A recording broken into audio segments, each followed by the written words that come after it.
तो स्वागत है आपका मेरे चैनल अनु हेल्पफुल स्टडी में। आज हम पढ़ेंगे कक्षा 5 की पुनरावृत्ति कार्यपत्रक 1, जिसका विषय है सामाजिक ज्ञान।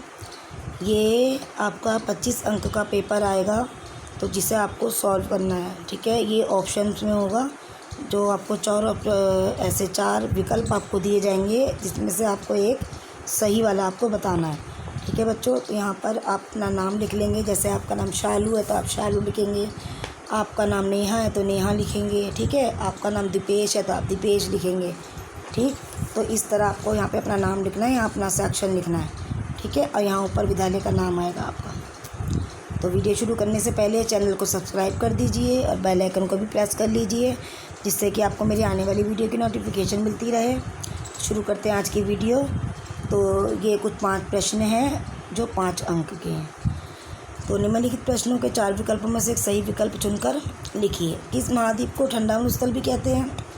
आर्कटिक, अंटार्कटिका, दक्षिण अमेरिका, उत्तरी अमेरिका। तो अंटार्कटिका को ठंडा स्थल कहते हैं। सौरमंडल के किस ग्रह पर जीवन मौजूद है? मंगल, बुध, पृथ्वी या शुक्र? तो पृथ्वी पर जीवन मौजूद है। ठीक है। डैश लंदन के पास ग्रीनविच से होकर गुजरती है? मुख्य मध्य रेखा, कर्क रेखा, मकर रेखा, भूमध्य रेखा। मुख्य मध्य रेखा लंदन के पास ग्रीनविच से होकर गुजरती है। अंतरिक्ष से देखने पर हमारी पृथ्वी कैसी दिखाई देती है? नीली गेंद की तरह, पीली गेंद की तरह, सफ़ेद गेंद की तरह, हरी गेंद की तरह। तो अंतरिक्ष से देखने पर हमारी पृथ्वी नीली गेंद की तरह दिखाई देती है। लीप वर्ष में कितने दिन होते हैं? 360, 362, 350, 366।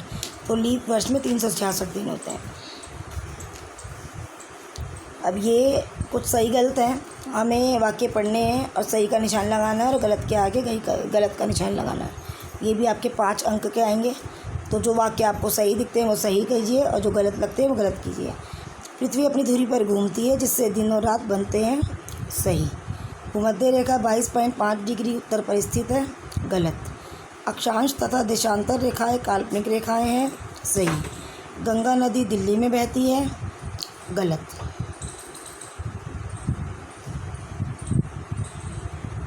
आगे चलते हैं। उत्तरी ध्रुव पृथ्वी के उत्तर में सबसे ऊपरी बिंदु है। सही। निम्नलिखित प्रश्नों के उत्तर दीजिए। ये 10 अंक के हैं। ठीक है।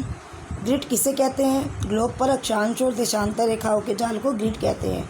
ग्लोब किसे कहते हैं? पृथ्वी के प्रतिरूप को ग्लोब कहते हैं। प्रश्न नंबर 13। प्रश्न नंबर 13, विश्व के महासागरों के नाम लिखिए। प्रशांत महासागर, अटलांटिक महासागर, हिंद महासागर, दक्षिणी महासागर और आर्कटिक महासागर।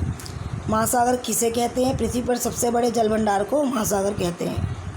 विश्व के महाद्वीपों के नाम बताइए। अभी हमने विश्व के महासागरों के नाम पढ़े हैं, अब हम विश्व के महाद्वीपों के नाम पढ़ेंगे। तो ऑस्ट्रेलिया, यूरोप, एशिया, अफ्रीका, दक्षिण अमेरिका, उत्तरी अमेरिका और अंटार्कटिका। 1 2 3 4 5 6 और 7 कितने महाद्वीप हो गए? 7 महाद्वीप हो गए। 1 2 3 4 5 6 और 7। और महासागर कितने हो गए? 5 हो गए। 1 2 3 4 5। ठीक है। आगे नीचे दिए गए चित्र को देखकर बताइए कि दिन और रात कैसे बनते हैं। ये देखो, नीचे एक चित्र दिया हुआ है, ये दिन और रात कैसे बनते हैं। तो ये देखो, ये जो एक भाग है ना, ये सूर्य की तरफ है।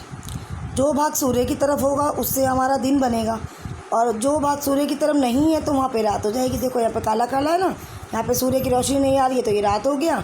ये सूर्य की तरफ है, यहाँ रोशनी भी आ रही है, और सूर्य की तरफ ये भाग है, तो यहाँ पे दिन हो गई है। तो इसका आंसर करते हैं। ये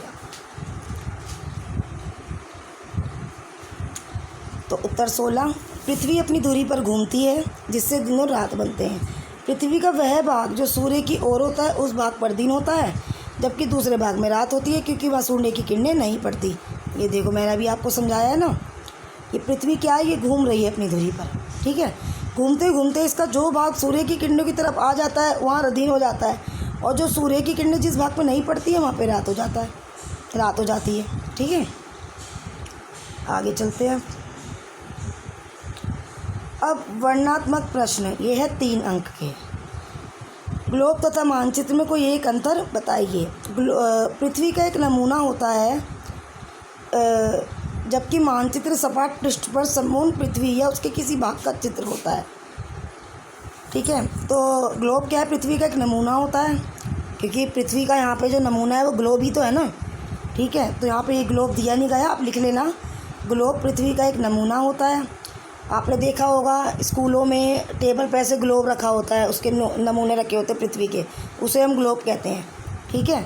तो इसलिए यहाँ पे दिया गया है ग्लोब जो है पृथ्वी का नमूना होता है, जबकि मानचित्र सपाट पृष्ठ पर संपूर्ण पृथ्वी या उसके किसी भाग का चित्र होता है। आपने मानचित्र देखे नक्शे, उसमें सारे देश दर्शाए गए होते हैं, पृथ्वी के सभी भाग होते हैं उसमें।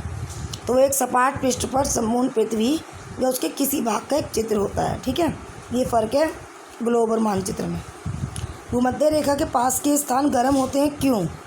भूमध्य रेखा और उसके पास के स्थानों पर सूर्य की किरणें सीधी पड़ती हैं, इसलिए भूमध्य रेखा के पास के स्थान गर्म होते हैं। तो बच्चों, वीडियो पसंद आई हो तो इसे लाइक कीजिए, शेयर कीजिए।